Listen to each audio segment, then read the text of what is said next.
There's a moment that arrives without warning. You're sitting in a conversation you've had 1,000 times before, with people you've known for years, and suddenly everything feels wrong. Not bad wrong, just wrong. Like wearing a coat that no longer fits. The words coming out of your mouth sound hollow. The laughter feels forced.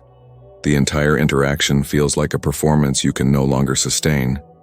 And in that moment, something inside you whispers, "I can't do this anymore."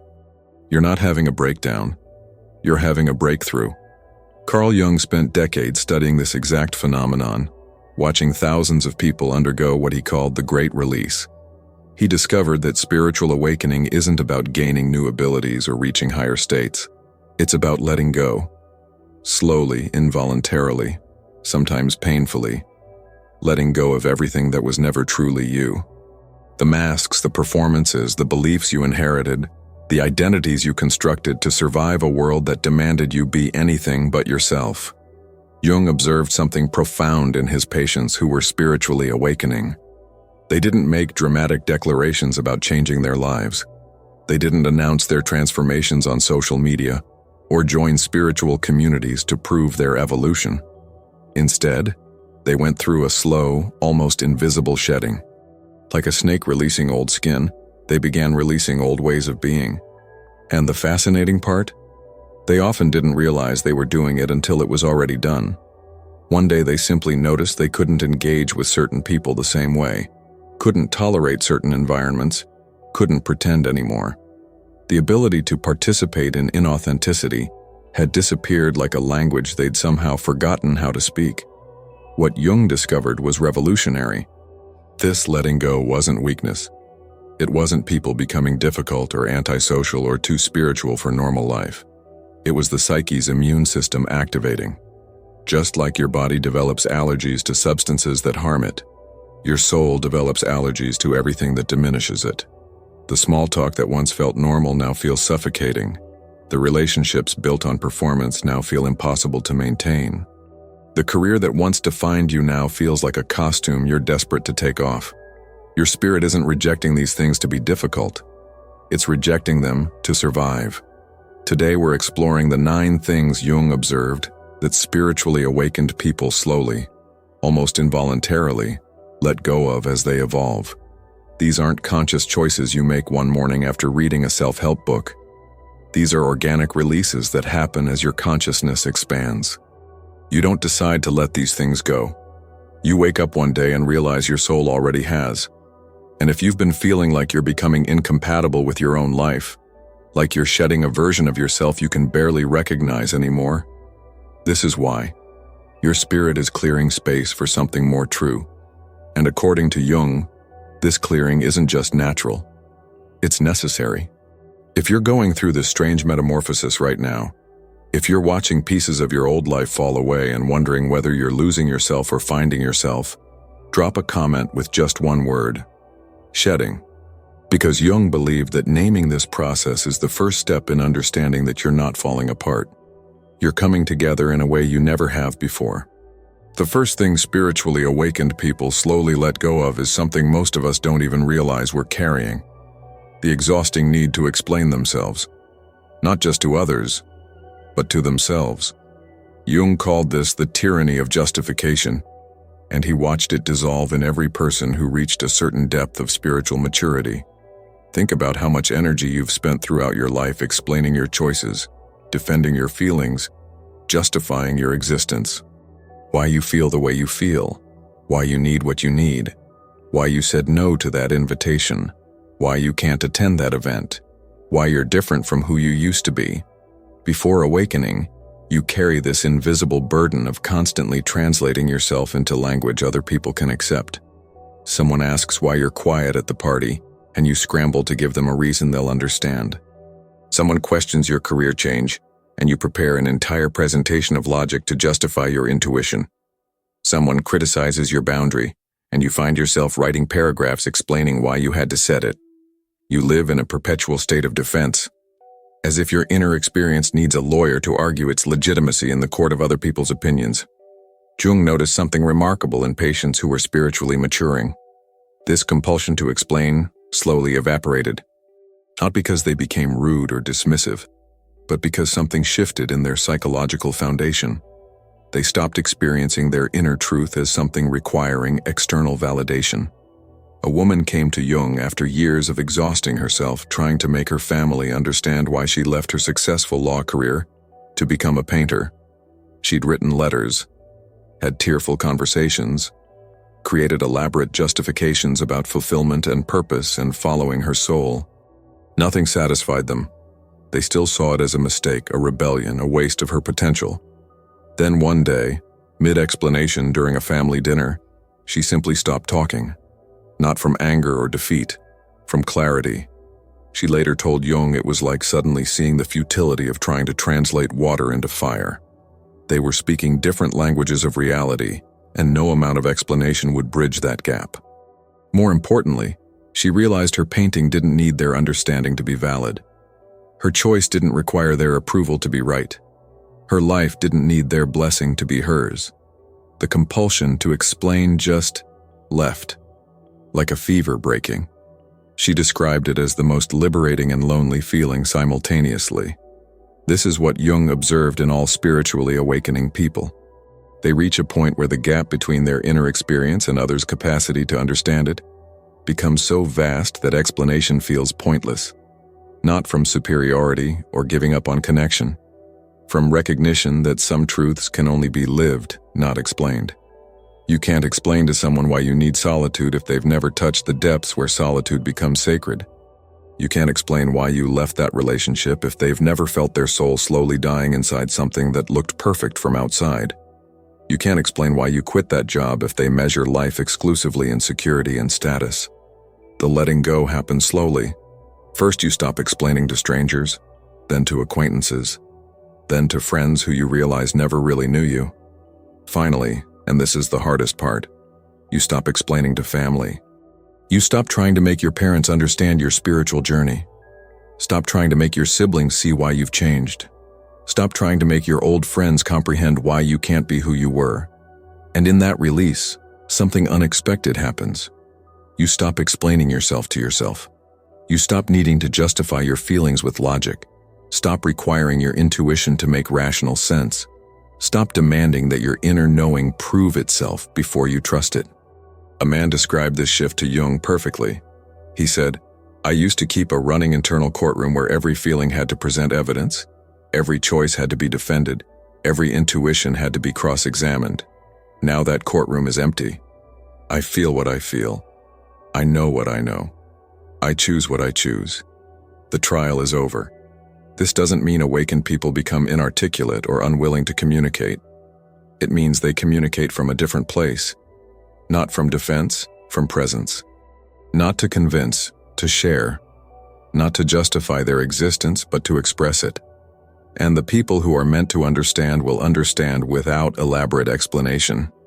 The people who aren't meant to understand won't understand regardless of how perfectly you articulate your truth.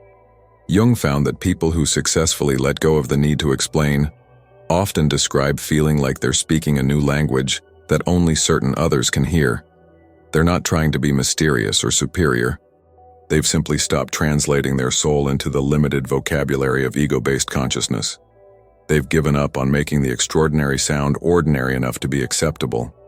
And in that surrender, they find something beautiful.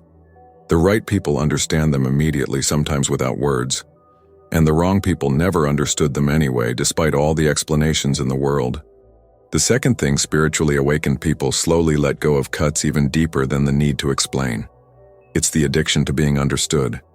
Jung discovered there's a profound difference between wanting to communicate and needing to be understood. And that difference marks the boundary between emotional dependence and spiritual maturity. Most of us spend our entire lives desperately trying to be seen, really seen by others.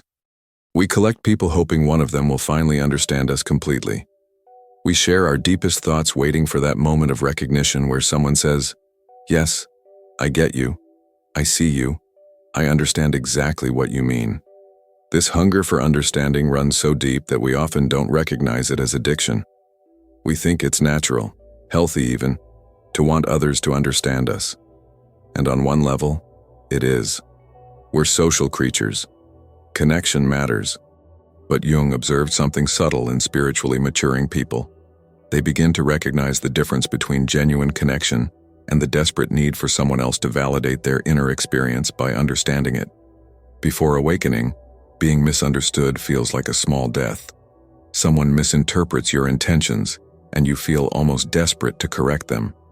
Someone doesn't understand your perspective, and you feel compelled to keep explaining until they do. Someone sees you differently than you see yourself, and it haunts you for days.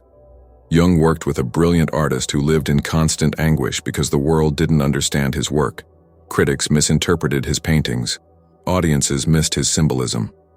Even his closest friends couldn't grasp what he was trying to express. He came to Jung not for help with his art, but because the lack of understanding was destroying him. He felt invisible, like he was screaming in a language no one spoke. Through their work together, Jung helped him see something that changed everything. His desperate need to be understood wasn't about communication. It was about using others' understanding as proof that he existed, that his inner world was real, that his experience mattered. He was outsourcing his sense of reality to other people's comprehension. If they understood him, he existed. If they didn't, he disappeared. This realization was devastating at first. It meant recognizing that no amount of understanding from others would ever satisfy the void he was trying to fill. But slowly, something shifted. He began creating not to be understood, but to express. Not to prove his experience was valid, but because the expression itself was valid regardless of reception. He told Jung months later, "I finally understand. I don't need to be understood. I need to understand myself. And I need to express that understanding whether anyone receives it or not." This is the shift Jung observed in all awakening souls. They stop making other people's understanding the measure of their truth. They stop feeling like something's wrong when they're misunderstood. They stop contorting their authentic expression into shapes more likely to be received. The addiction to being understood breaks not because they stop caring about connection, but because they realize being understood isn't the same as being connected. You can be deeply connected to someone who doesn't understand you at all, and you can be perfectly understood by someone you have no real connection with. The letting go happens in stages. First, you stop needing strangers to understand you. You become comfortable with being misinterpreted by people who don't know you. Then you stop needing casual acquaintances to understand you. You realize their surface-level comprehension was never going to reach your depths anyway. Then comes the harder part. You stop needing your community to understand you. The spiritual seekers who are supposed to get it. The conscious friends who should understand your evolution. Even they might not fully grasp where you are, and that becomes okay. Finally, and this is where the real freedom lives, you stop needing yourself to be understood by yourself. You stop demanding that every feeling make sense, every intuition have logic, every experience fit into a framework you can mentally comprehend. You become comfortable with mystery, with depths in yourself you don't fully understand, with experiences that transcend your ability to make sense of them. Jung called this the acceptance of the unknowable self, the recognition that you contain mysteries even you will never fully understand. And that's not a problem. That's the truth of being human and divine simultaneously. A woman who went through this process told Jung, "I spent 40 years trying to be understood. By my parents, my partners, my friends, myself. Now I realize the deepest parts of me aren't meant to be understood. They're meant to be experienced, expressed, honored, but not understood. Understanding is too small a box for what I actually am." This doesn't mean awakened people become incomprehensible or refuse to communicate clearly. It means they stop making being understood the price of their authenticity. They share themselves fully and let others receive what they're capable of receiving. They stop performing comprehensibility and start offering truth. And somehow, paradoxically, this makes them more magnetic. People are drawn to those who've stopped needing to be understood because there's a freedom in their presence, a permission to simply be, without the exhausting performance of making yourself digestible to others. The third thing spiritually awakened people slowly let go of might be the most surprising because it seems to contradict everything we think spiritual growth should look like. They let go of needing to be right. Not just about small things like arguments or opinions, but about the big things too. Their beliefs, their worldview, their understanding of how reality works. Jung observed that genuine spiritual maturity leads not to more certainty about truth, but to more comfort with uncertainty. Not to knowing more, but to knowing that knowing itself is limited. Before awakening, being wrong feels like a threat to our very existence. We build our identities around what we believe to be true. We construct our sense of self on the foundation of our certainties. I'm the person who believes this. I'm the one who knows this. I'm right about this. These certainties feel like solid ground in a shifting world. So when someone challenges them, when evidence contradicts them, when life experiences shake them, we defend them like we're defending our lives. Because in a way, we are. The ego's life depends on being right. Jung worked with a spiritual teacher who came to him in crisis. This teacher had built an entire following around specific teachings about consciousness, enlightenment, and spiritual development. He'd written books, given talks, created frameworks that thousands of people found helpful. But after a profound awakening experience, he realized some of his teachings were incomplete, some were oversimplified, and some were simply wrong. Not harmfully wrong, but limited in ways he hadn't seen before. His crisis wasn't about his teachings. It was about his identity as someone who had the answers. If he admitted he'd been wrong, who was he? If his certainties dissolved, what was left? Through working with Jung, he slowly began to release the need to be right. Not the commitment to truth, but the attachment to his version of truth. He started including in his teachings the phrase, "I used to believe and now I'm not sure." He began admitting when students asked questions that sometimes the most honest answer was, "I don't know." His following didn't shrink. It grew. Because people aren't actually looking for teachers who are always right. They're looking for teachers who are authentically seeking, who've become comfortable enough with truth to admit when their understanding is incomplete. This letting go of needing to be right manifests in subtle ways that Jung documented extensively. You stop engaging in debates where the point is to win rather than to understand. You become genuinely curious about perspectives that contradict yours instead of immediately defending against them. You hold your beliefs lightly, like birds you're watching, not possessions you're protecting. You can say, "I was wrong about that," without experiencing it as ego death. Because your identity is no longer built on being right, it's built on being real. The shift happens gradually. First, you let go of needing to be right about small things. You stop correcting people's minor factual errors. Stop jumping in with "actually" when someone tells a story slightly differently than it happened. Stop keeping score of who said what when. Then you let go of needing to be right about medium things. Your political opinions, your dietary choices, your parenting philosophy. You still have perspectives, but you're not gripping them like weapons. You can hear opposing views without feeling attacked. Then comes the deeper release. You let go of needing to be right about big things. About God, about consciousness, about the meaning of life, about spiritual truth. Jung called this the holy uncertainty, the recognition that reality is too vast, too complex, too paradoxical to be captured in any single framework, including yours. A man described his process to Jung like this: "I used to know exactly how the universe worked. I had it all figured out. Consciousness, karma, manifestation, enlightenment. I could explain everything. Now I realize I don't understand anything. And somehow that not knowing feels more true than all my knowing ever did. It's like I traded the comfort of certainty for the aliveness of mystery, and I'd never go back."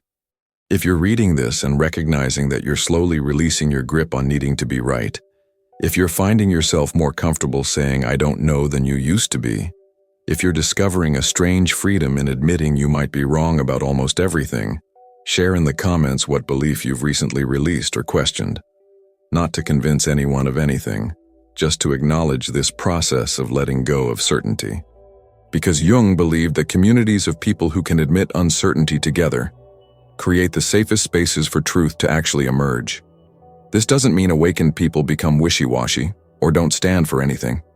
It means they stand for truth itself rather than their interpretation of truth. They're committed to reality rather than to being right about reality. And that subtle shift changes everything. It makes you teachable. It keeps you growing. It prevents you from calcifying into the prison of your own certainties. Jung found that people who successfully let go of needing to be right develop something remarkable: the ability to hold paradox, to believe contradictory things simultaneously without needing immediate resolution, to act decisively without being certain, to commit fully while staying open to being completely wrong. This isn't confusion, it's spiritual sophistication, the recognition that truth is too alive to be caged in concepts, too dynamic to be frozen in beliefs, too multidimensional to be flattened into simple answers. The fourth thing spiritually awakened people slowly let go of is so deeply woven into our psychological fabric that most people don't even realize they're carrying it: the belief that suffering is necessary for growth. Jung called this the martyrdom mythology, and he observed it dissolve in people who reached genuine spiritual maturity. This isn't about denying that suffering exists or that we learn from painful experiences. It's about releasing the unconscious belief that we must suffer to prove we're evolving, that pain is the price of transformation, that struggle is the only path to depth. Before awakening, most of us carry an invisible equation: growth equals suffering. We believe that if we're not struggling, we're not growing. If it doesn't hurt, it's not working. If transformation isn't painful, it isn't real. This belief runs so deep that we actually become suspicious of ease. When life flows smoothly, we wait for the other shoe to drop. When change happens gracefully, we don't trust it. When growth feels joyful, we wonder if it's legitimate. We've been so conditioned to associate evolution with agony that we can't recognize transformation when it arrives dressed in lightness. Jung saw this pattern constantly in his patients. A woman would come to him celebrating a breakthrough, then immediately question whether it counted because it hadn't been painful enough. A man would report a profound shift in consciousness, then wonder if it was real because he hadn't suffered for it. They'd unconsciously dismiss their own growth if it hadn't cost them enough, bled them enough, broken them enough, as if the universe required payment in pain for every insight, for every expansion, for every moment of clarity. Jung worked with a spiritual seeker who exemplified this pattern. This man had spent years in practices specifically designed to be difficult: extreme fasting, painful meditation postures, sleep deprivation, isolation. He believed that his commitment to suffering proved his commitment to awakening. The more it hurt, the more spiritual he assumed he was being. Then he had an experience that shattered his entire framework. He was walking in nature, not doing any practice at all, just walking, and he suddenly experienced a profound awakening. Complete, undeniable, transformative, and it had arrived without any suffering whatsoever, just grace. His response shocked even him. Instead of celebrating, he felt almost angry, cheated, like the universe had broken the rules.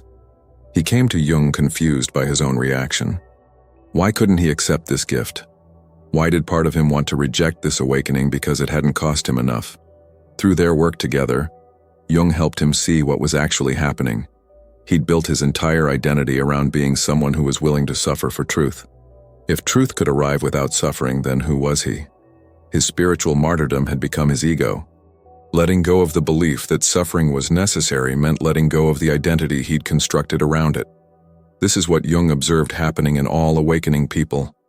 They slowly realized that while pain is sometimes part of growth, it's not a requirement for growth. That suffering might initiate transformation, but it doesn't have to sustain it. That struggle can crack us open, but staying cracked open doesn't require continued struggle. The letting go happens in stages, almost imperceptibly. First, you stop glorifying your past suffering. You stop telling your story like your wounds are badges of honor. You stop identifying with your trauma as proof of your depth. You still acknowledge what happened, but you're no longer attached to being the person it happened to. Then you stop creating unnecessary suffering in the present. You notice how you used to manufacture problems when life got too peaceful, create drama when things got too simple, pick fights when love got too stable. You see how some part of you felt safer in chaos than in calm, more yourself in crisis than in contentment. And slowly, you stop. You let life be easy sometimes without sabotaging it. You accept grace without questioning whether you deserve it. You allow transformation to feel good without distrusting it. Finally, you stop believing you need to suffer in the future to continue growing. You release the unconscious conviction that your next level of consciousness will require your next level of pain.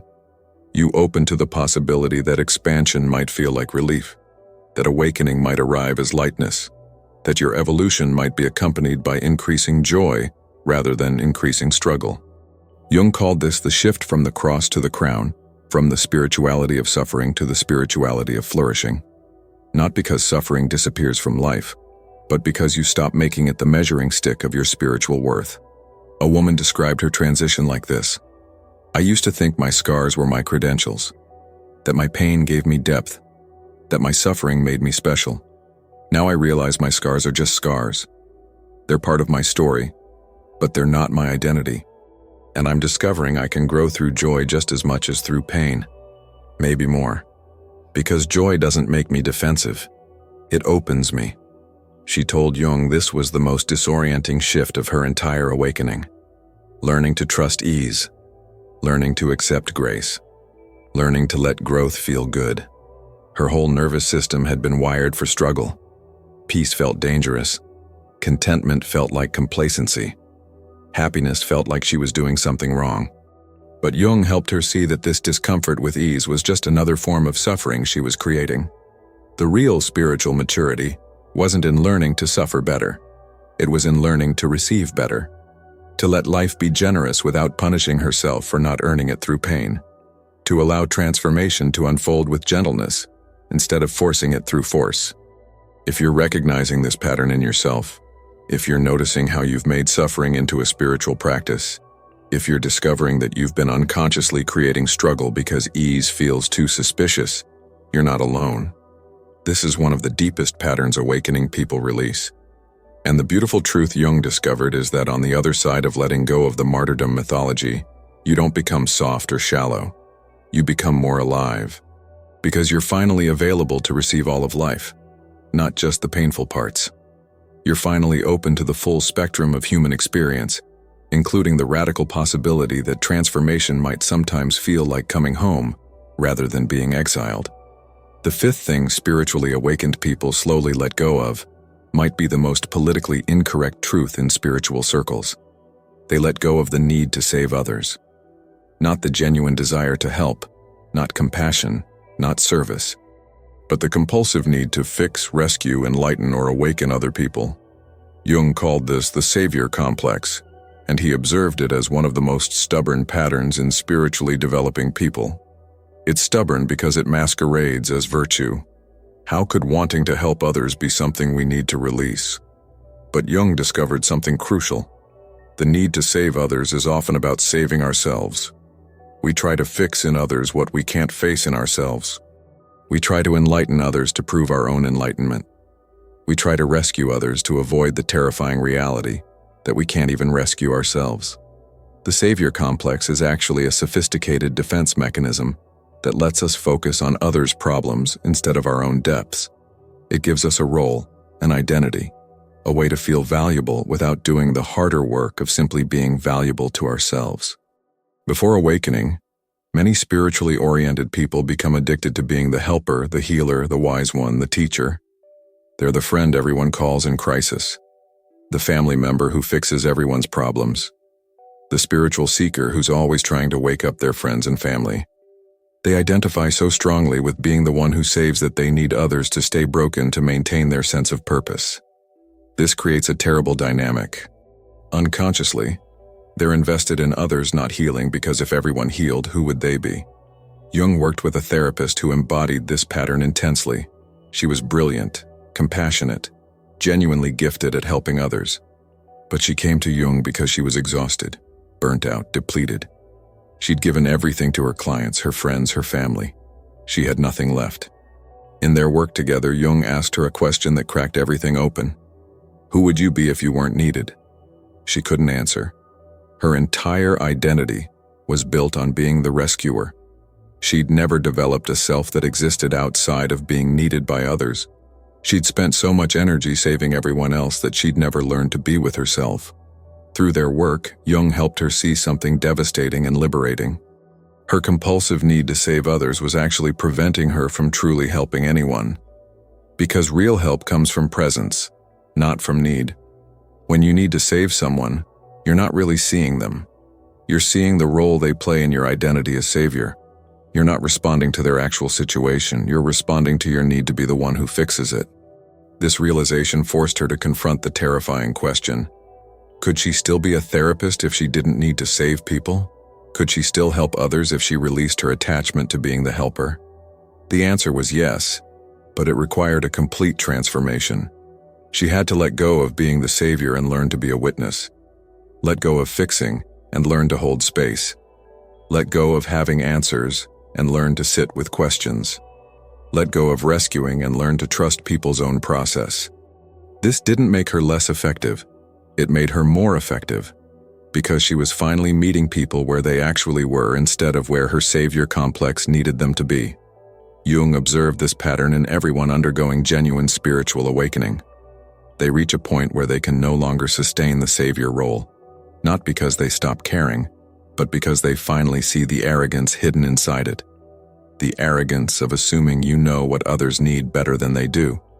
The arrogance of believing your job is to wake people up who didn't ask to be awakened. The arrogance of thinking you can save someone from a journey their soul chose for its own evolution. The letting go happens slowly and often painfully. First, you stop trying to save strangers. You stop feeling responsible for waking up everyone you meet. You stop handing out spiritual advice to people who didn't ask for it. Then you stop trying to save your community. You stop feeling like you need to heal every wounded person in your spiritual circle. Stop taking responsibility for other people's growth. Then comes the hardest part. You stop trying to save your family. You stop trying to wake up your parents, enlighten your siblings, fix your partner. You finally accept that their journey is theirs, not yours. That they're exactly where they need to be, even if it's not where you think they should be. That your job isn't to rescue them from their own path. Finally, and this is where the real freedom arrives, you stop trying to save yourself. You stop treating yourself like a project that needs fixing. Stop believing you're broken and need rescuing. Stop approaching your own growth like you're saving yourself from yourself.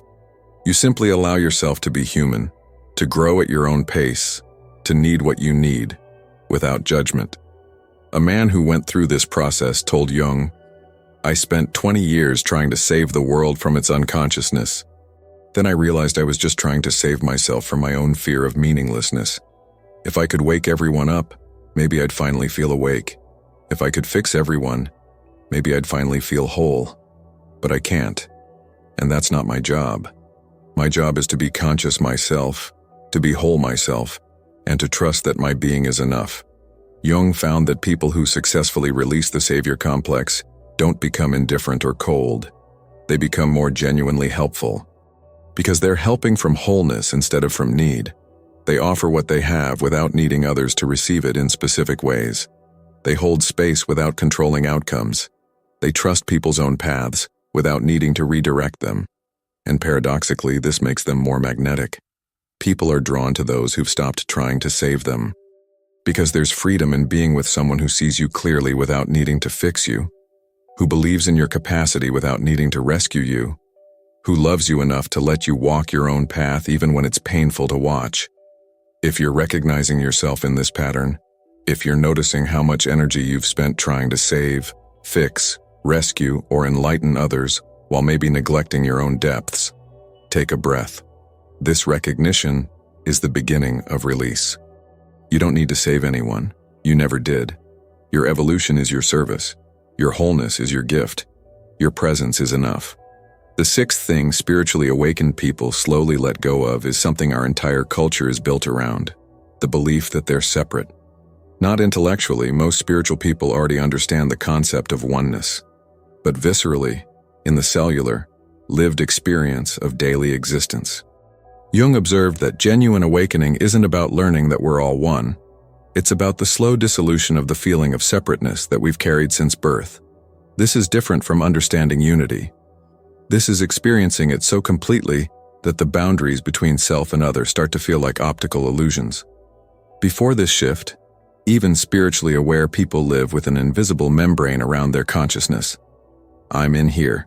The world is out there. My feelings are mine. Yours are yours. My problems are separate from your problems. My joy doesn't affect your sadness. This sense of being a separate entity navigating through a world of other separate entities feels so fundamental that we can't imagine existence any other way. It's not something we believe. It's something we experience as reality itself. But Jung watched this membrane slowly dissolve in people who deepened spiritually. It starts with small moments that feel almost psychic. You think of someone and they call. You feel a sudden sadness and later discover your friend was having a crisis at that exact moment. You walk into a room and immediately sense the emotional atmosphere even though everyone's smiling. These moments of permeability start happening more frequently. The boundaries of where you end and others begin start feeling less solid. You begin to notice you're more porous than you thought, more connected, more influenced by and influencing everything around you. Jung worked with a scientist who went through this dissolution in a way that nearly drove him to madness before it opened into clarity. This man had spent his entire life believing in the mechanistic worldview. Reality was made of separate objects interacting according to physical laws. Consciousness was contained in individual brains. The universe was fundamentally disconnected. Then he had a series of experiences that shattered this framework. He started feeling other people's emotions in his body, started knowing things about people without being told, started experiencing himself as somehow continuous with everything around him. At first he thought he was losing his mind.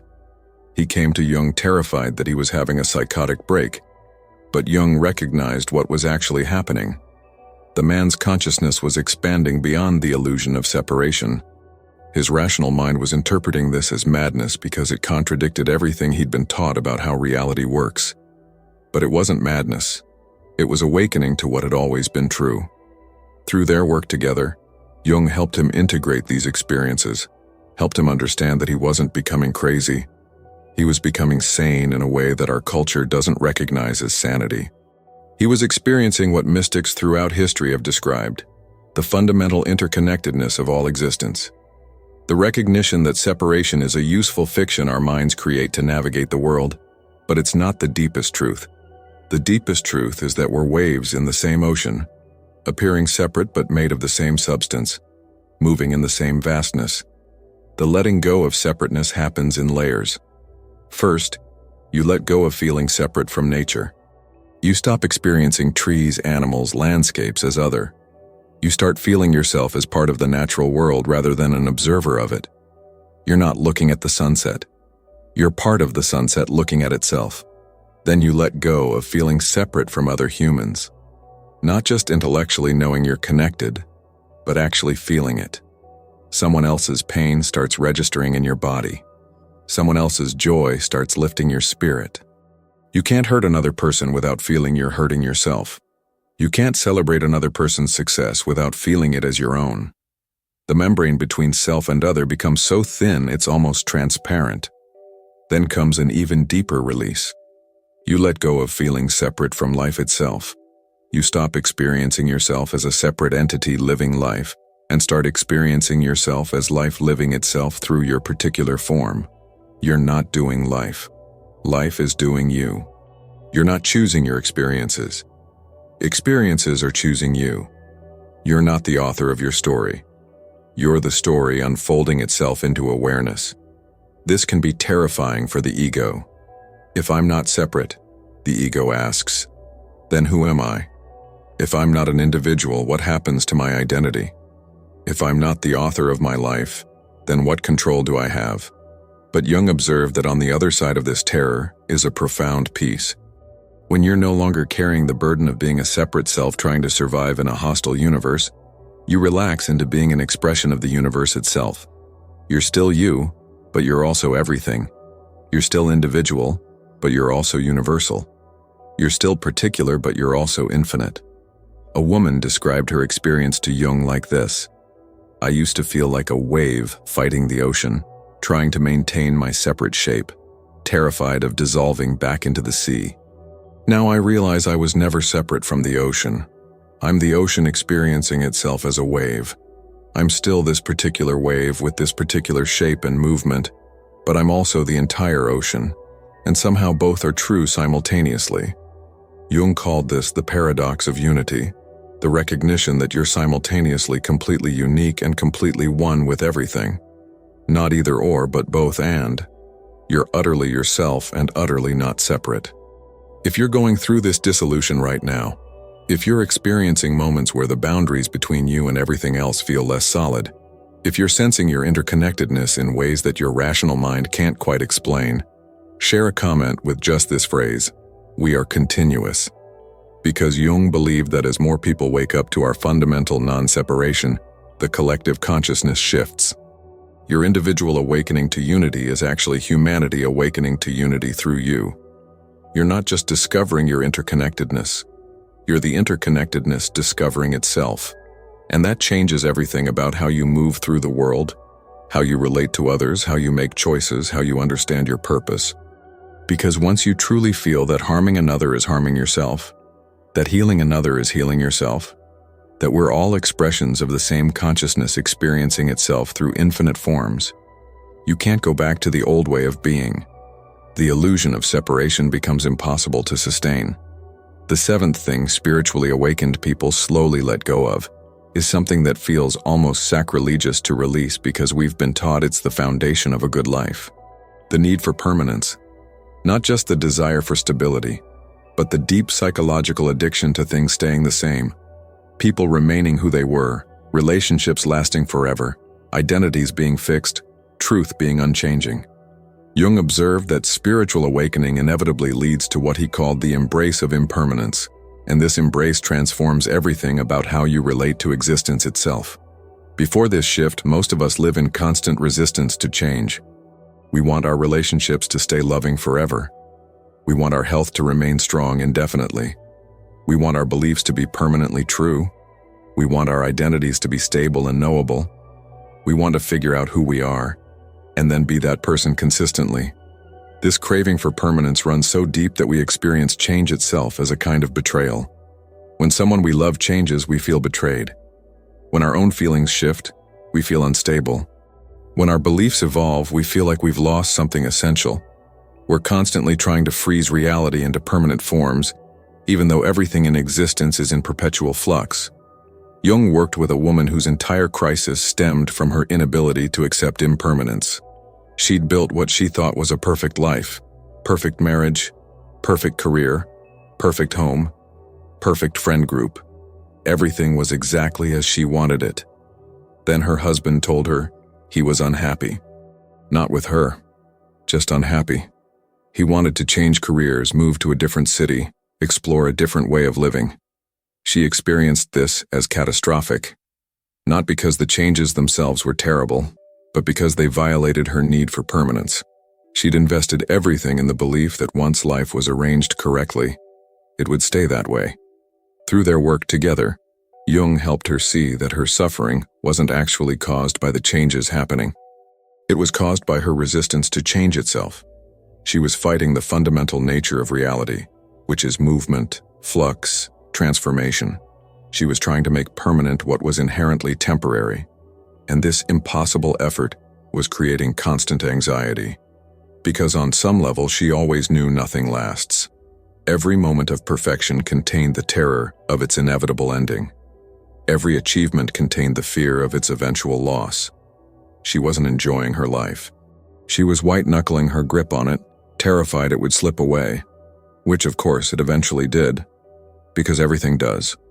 The letting go of needing permanence happens gradually, usually through experiences that force you to face impermanence directly. Someone you love dies. A relationship ends. Your body changes. Your beliefs shift.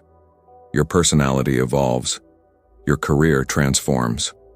And slowly, through these encounters with change, something inside you begins to soften its grip. First, you let go of needing relationships to be permanent. You stop seeing relationship endings as failures and start seeing them as completions. Some people are meant to be in your life for a season, not forever. And that doesn't diminish the beauty or meaning of what you shared. The love was real even though it ended. The connection mattered even though it transformed into something else or dissolved entirely. Then you let go of needing your identity to be permanent. You stop trying to figure out who you are once and for all. You accept that you're different at 40 than you were at 20, different this year than last year, different this month than last month. You're not becoming inconsistent or unstable. You're becoming fluid. You're allowing yourself to evolve without clinging to outdated versions of who you were. You can honor your past selves without needing to remain them. Then comes a deeper release. You let go of needing your beliefs to be permanently true. You stop building your sense of security on the foundation of unchanging convictions. You become comfortable with your understanding shifting, your perspective expanding, your truth deepening or completely transforming. What you knew for certain 5 years ago might be completely different from what you know now. And that's not a betrayal of truth. That's evolution of consciousness. Jung called this spiritual flexibility, the ability to hold your beliefs lightly enough that they can shift when reality shows you something new. Not changing constantly out of confusion, but remaining open enough to transform when genuine insight arrives. Finally, you let go of needing anything to last forever. Not just relationships and beliefs, but moments, experiences, states of consciousness. You stop trying to capture and preserve what was inherently meant to flow through you, not stay with you. A man described his transformation like this: I used to photograph everything, trying to hold on to moments, record everything, trying to preserve experiences, journal everything, trying to capture feelings. I was living like I could somehow make the ephemeral permanent. Now I realize the beauty of a sunset isn't diminished by its disappearance. It's enhanced by it. The moment is more precious because it's fleeting. The experience is more alive because it's temporary. I don't need to hold on to anything anymore. I just need to be present with what's here while it's here. This shift from gripping to receiving transforms your entire relationship with life. You're no longer constantly afraid of losing what you have, because you've accepted that everything you have is already in the process of changing. You're no longer devastated by endings because you understand that endings are just transformations wearing disguises. You're no longer trying to preserve moments because you realize presence is more valuable than preservation. Jung observed that people who successfully embrace impermanence develop something remarkable: the ability to love fully without attachment. Not love less, love more. But without the grasping, the clinging, the desperate need to make something stay that's meant to flow. They can commit completely to a relationship while knowing it might end. They can pour themselves fully into work knowing it will transform. They can experience profound joy knowing it will pass. They can feel deep sorrow knowing it will shift. They're fully engaged with life without needing to control or freeze it. And paradoxically, this makes them more capable of creating beautiful things that do last. Not because they're trying to make them permanent, but because they're so present with them while they're here, that their quality deepens. The relationships that do last are richer, because they're not maintained through fear of loss, but through genuine choice renewed moment by moment. The work that endures is more meaningful, because it wasn't created from the need to leave a permanent mark, but from authentic expression in the present.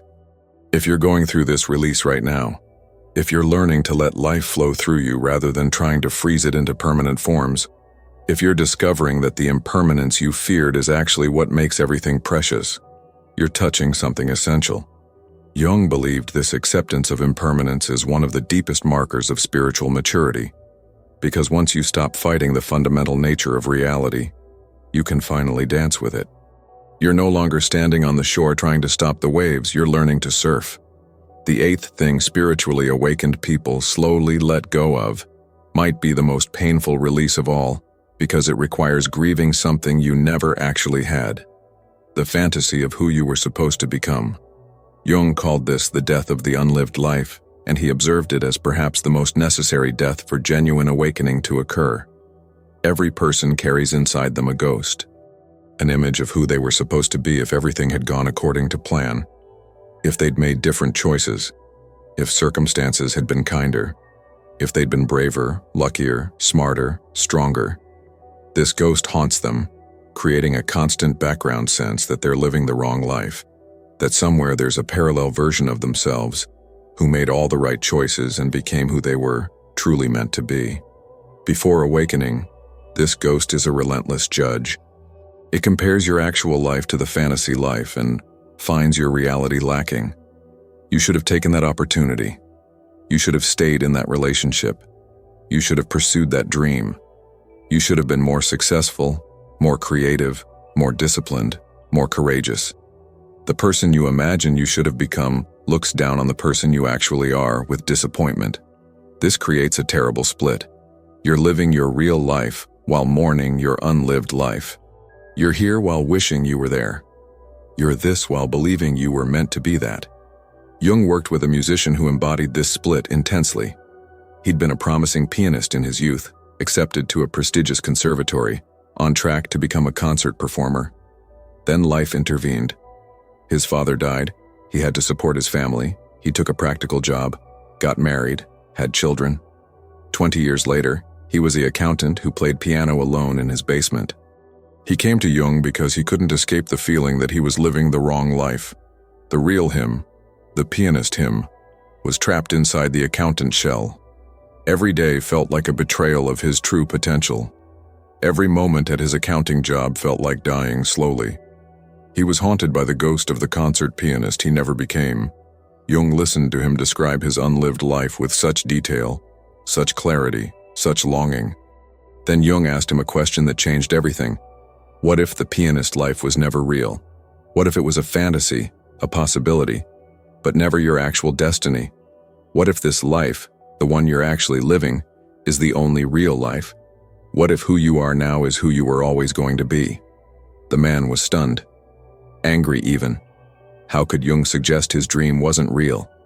But Jung helped him see something profound. The unlived life only feels real because you never lived it. It remains perfect in imagination because imagination never tested it against reality. You don't know if you would have been happy as a concert pianist. You don't know if you would have succeeded. You don't know if that life would have fulfilled you the way you imagine. You only know that the life you didn't live remains perfect because it remains unlived. Through months of painful work, Jung watched this man slowly grieve his unlived life. Not grieve the music he still played, but grieve the fantasy that somewhere there was a better version of himself, living a better version of his life. He had to accept that this was his life. This was his one real life. Not a wrong turn, not a backup plan, not a consolation prize. This. And either he could spend the rest of it mourning what never was, or he could finally inhabit what is. The turning point came when he realized something devastating and liberating simultaneously. He said to Jung, "I've been so busy mourning the pianist I never became that I never noticed the father I did become, the husband I am, the man who brings music to his children every night before bed, the person who finds beauty in spreadsheets and balance sheets because he looks for it. I've been calling this life a failure because it's not the life I fantasized about, but it's the only life that's real. And maybe that makes it sacred." This is what Jung observed in all awakening people. They reach a point where they must kill the ghost, must grieve the person they never became so they can finally fully become the person they are. This letting go happens in stages, each one a small death. First, you let go of the career you didn't pursue. You stop imagining yourself in that other profession, achieving those other successes, living that other version of professional life. You accept that your actual work, whatever it is your real contribution. Then you let go of the relationships you didn't have, the person you didn't marry, the love that didn't work out, the soulmate you imagine exists somewhere who would understand you perfectly. You accept that your actual relationships, with all their imperfections, are your real intimacy. Then you let go of the body you didn't maintain, the fitness you didn't achieve, the beauty you didn't preserve, the health you didn't sustain. You accept this body, this actual physical form with its limitations and changes and imperfections, as your real home. Then comes the deepest release. You let go of the person you were supposed to become. The more evolved you, the more awakened you, the more successful you, the more whatever you. You accept that who you are right now in this moment, with all your contradictions and confusions and failures and gifts, is who you actually are. Not a rough draft. Not a work in progress waiting to become the real thing. The real thing. This. A woman described her process of letting go like this. I spent 40 years comparing my real life to some imaginary perfect life I was supposed to be living. I was always falling short of a standard that didn't exist, always failing to become someone I was never meant to be. The day I grieved that phantom life, the day I finally buried the person I never became, something shifted. My actual life came into focus for the first time. And it was enough. Not perfect, but real. Not what I imagined, but what is. And somehow, accepting what is opened me to more possibility than fantasizing about what should have been ever did. Jung found that people who successfully grieve their unlived lives don't become resigned or defeated. They become present. They stop living in parallel comparison and start living in actual experience. They stop asking why didn't I and start asking what now. They stop mourning what never was and start creating what could be from where they actually are. And paradoxically, this acceptance of their real life often unleashes creativity and possibility that the fantasy life was blocking. Because as long as you're measuring your reality against an imaginary ideal, you're not fully available to your reality. Once you accept this is your one actual life, you can finally ask, what do I want to do with it? Not what should I have done? What do I want to do now, from here, with what's real? If you're recognizing yourself in this pattern, if you've been haunted by the ghost of who you were supposed to become, if you're ready to finally grieve your unlived life so you can fully live your actual life, that recognition is the beginning of freedom. You were never meant to be anyone other than who you are. The life you're living isn't a mistake. It's your life, the only one you get, and it's been waiting for you to fully arrive in it, to stop comparing it to fantasy, and start inhabiting it as reality. The moment you do, everything changes. Not your circumstances necessarily, but your relationship to your circumstances. You're finally here. And here is where life has always been happening. The ninth and final thing spiritually awakened people slowly let go of is the most paradoxical of all, and Jung considered it the ultimate marker of genuine spiritual maturity. They let go of the need for their awakening to look a certain way. They release the spiritual identity itself, not their consciousness, not their awareness, not their growth, but the need to be seen as spiritual, to perform spirituality, to maintain an image of being awakened. This might seem contradictory. Isn't spiritual growth supposed to make you more spiritual? But Jung discovered something profound. Genuine awakening eventually leads to becoming so ordinary that your spirituality becomes invisible, even to yourself. Before this final release, even highly developed spiritual people carry a subtle attachment to their spiritual identity. They're the conscious one among unconscious people, the awakened one among the sleeping, the one who meditates, who understands deeper truths, who sees beyond the illusions others are trapped in. This identity feels like achievement. It's what distinguishes them. It's proof of their evolution. But Jung observed that this spiritual identity is actually the last and most sophisticated form of ego. It's ego dressed in enlightenment clothes. It's separation wearing the mask of unity. It's specialness disguised as transcendence. The truly awakened person, Jung discovered, eventually becomes indistinguishable from anyone else, not because they've lost their consciousness, but because they've lost their need to be identified with consciousness.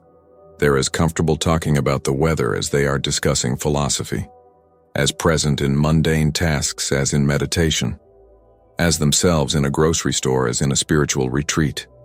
They've integrated their awakening so completely that it's no longer something separate from their ordinary humanity. It's not that they're being less spiritual, it's that they've stopped performing spirituality. Jung worked with a spiritual teacher who came to him in crisis after 20 years of teaching meditation and consciousness. This teacher had built his entire life around being the awakened one. Students came to him for wisdom. Communities invited him to speak. His identity was completely wrapped up in being spiritually evolved. Then he had an experience that shattered everything. He was at a family gathering, and his teenage nephew was showing him a video game. And for an hour, he was completely absorbed in this video game. Laughing, competing, trash-talking, fully engaged. When he left, he realized he'd been more present, more alive, more genuinely himself playing that video game than he'd been in months of meditation. But here's what disturbed him. During that hour, he wasn't being spiritual. He wasn't conscious of his consciousness. He wasn't witnessing his experience from detached awareness. He was just playing a video game like any ordinary human. And it felt more real, more true, more awakened than any of his spiritual performance ever had. He came to Jung terrified he was losing his awakening. Jung helped him see he wasn't losing awakening. He was losing the performance of awakening. He was discovering that genuine consciousness doesn't need to announce itself, perform itself, or maintain itself as an identity separate from ordinary human experience. The letting go of spiritual identity happens in subtle stages. First, you stop using spiritual language unless it's genuinely relevant. You quit dropping meditation references into conversations. Stop casually mentioning your spiritual practices to signal your evolution. Stop speaking in mystical terminology when plain language would work better. You're still experiencing everything you were experiencing, but you're not performing it anymore. Then you stop needing to be the conscious one in every situation. You allow yourself to be confused sometimes, to not have the answer, to be reactive, human, imperfect. You stop correcting people's unconscious behavior. Stop being the one who always has the deeper perspective. Stop positioning yourself as more aware than others. Then comes an even deeper release. You stop dividing activities into spiritual and non-spiritual. Meditation isn't more spiritual than washing dishes. Reading sacred texts isn't more awakened than playing with your dog. Sitting in silence isn't more conscious than having a ridiculous conversation with friends. You realize that consciousness brings itself to every activity, not just the ones labeled spiritual. Everything becomes equally sacred or equally ordinary, which amounts to the same thing. Finally, you let go of identifying as awakened at all, not because you're not conscious, but because consciousness is no longer something you possess or achieve. It's simply what you are. It's not an identity. It's reality itself experiencing itself through your particular form. A man described his transition like this: I used to introduce myself internally as a spiritual seeker, a conscious person, someone on the path. Now I don't know what I am. I'm just this person living this life. I'm no more spiritual than anyone else, and no less spiritual than anyone else. I'm just aware. And that awareness doesn't make me special, or separate, or superior. It just makes me able to see that everyone is aware. They're just aware of different things, through different filters. My awakening doesn't distinguish me. It connects me, because I finally see that everyone is consciousness experiencing itself. I'm not more conscious. I'm just conscious of consciousness. And that's available to everyone. Jung called this final release the return to ordinariness, and he considered it the mark of complete spiritual maturity. The spiritual journey, he observed, is circular. It begins with ordinary unconsciousness, moves through extraordinary awakening, and completes with extraordinary ordinariness. You return to where you started, but completely transformed. You're doing the same ordinary things, living the same human life, but from a completely different understanding. You're washing dishes, but aware that consciousness is washing dishes through you. You're having mundane conversations, but present to the miracle of communication happening. You're experiencing ordinary emotions, but witnessing them with compassion, rather than identifying with them completely. Jung found that people who reach this final release become almost invisible in spiritual communities. They're not performing enlightenment. They're not signaling their consciousness. They're not trying to be anything other than human. And this makes them easy to overlook. The person who's actually most awake in the room is often the one who seems most ordinary, most comfortable with their humanity, most free from the need to demonstrate their evolution. They've integrated their awakening so completely that it's no longer separate from their ordinary existence. It's not something they do or maintain. It's what they are. And what they are is simply present. Fully, completely, ordinarily present. If you're recognizing this final release in yourself, if you're noticing that you care less about being seen as spiritual and more about simply being real, if you're discovering that your awakening is becoming so integrated it's almost invisible, even to yourself, you're not losing your consciousness. You're completing your journey. You're returning home. Not to who you were before awakening, but to who you've always been underneath all the performances, including the performance of being awakened. You're becoming simply, beautifully, ordinarily yourself. And that, Jung discovered, is the greatest achievement of all. Carl Jung spent his entire life studying consciousness, and what he discovered might surprise you. Spiritual awakening isn't about becoming someone extraordinary. It's about releasing everything that prevents you from being ordinarily yourself. These 9 releases we've explored: the need to explain yourself, the addiction to being understood, the need to be right, the belief that suffering is necessary, the compulsion to save others, the illusion of separation, the craving for permanence, the fantasy of your unlived life, and finally, the spiritual identity itself. These aren't failures you're overcoming. They're layers you're shedding to reveal what was always underneath, the real you, the one who doesn't need to perform, explain, justify, or prove anything. If you've recognized yourself in these patterns, if you've felt that strange sense of slowly letting go of ways of being that once felt essential, you're not alone.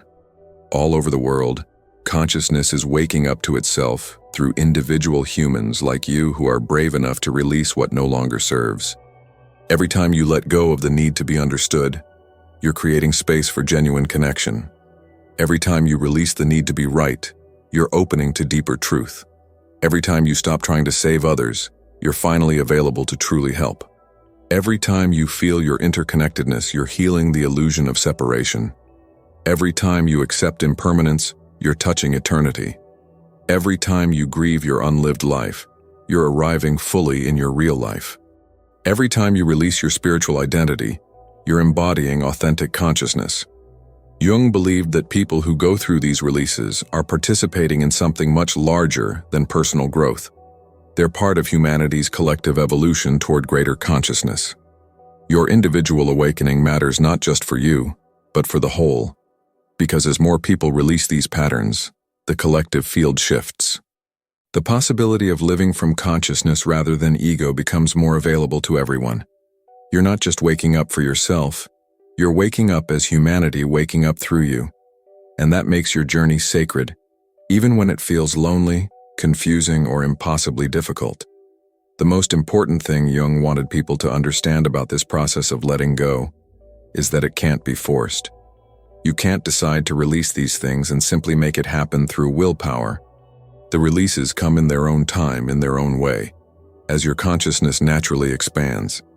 Your job isn't to make yourself let go faster. Your job is to be present with what's letting go, to notice what's falling away, to grieve what's dying, to celebrate what's being born, to be gentle with yourself as you transform from who you've been into who you're becoming, and to trust that your soul knows exactly what it's doing, even when your mind is terrified by the changes. If this journey through what spiritually awakened people let go of has resonated with you, if you've recognized your own process in these patterns, I want to invite you to share in the comments what you're slowly releasing right now. Not to perform your spirituality, just to name your truth, because your story might be exactly what someone else needs to hear to understand their own letting go. And when we witness each other's transformations, when we create communities of people who can be real about how messy and beautiful awakening actually is, we make the journey less lonely for everyone. I'd be deeply honored if you'd subscribe to this channel and become part of our growing community of souls who are courageously releasing what's false to discover what's true. Hit the notification bell so you don't miss our explorations into the depths of human consciousness and spiritual transformation. And please, share this with someone who needs to know that the strange process they're going through, the slow shedding of old ways of being, the gradual letting go of who they thought they were, isn't a breakdown. It's a breakthrough. It's awakening. And they're not alone in it. Thank you for trusting me with your time. Thank you for having the courage to look honestly at your own process of letting go. Thank you for being willing to release what no longer serves so that what's true can finally emerge. Your willingness to transform, even when transformation is uncomfortable, even when letting go feels like loss, even when awakening looks nothing like you imagined, that willingness is changing the world. One released pattern at a time, one awakened soul at a time. Until our paths cross again in the next exploration of what it means to be human and divine simultaneously,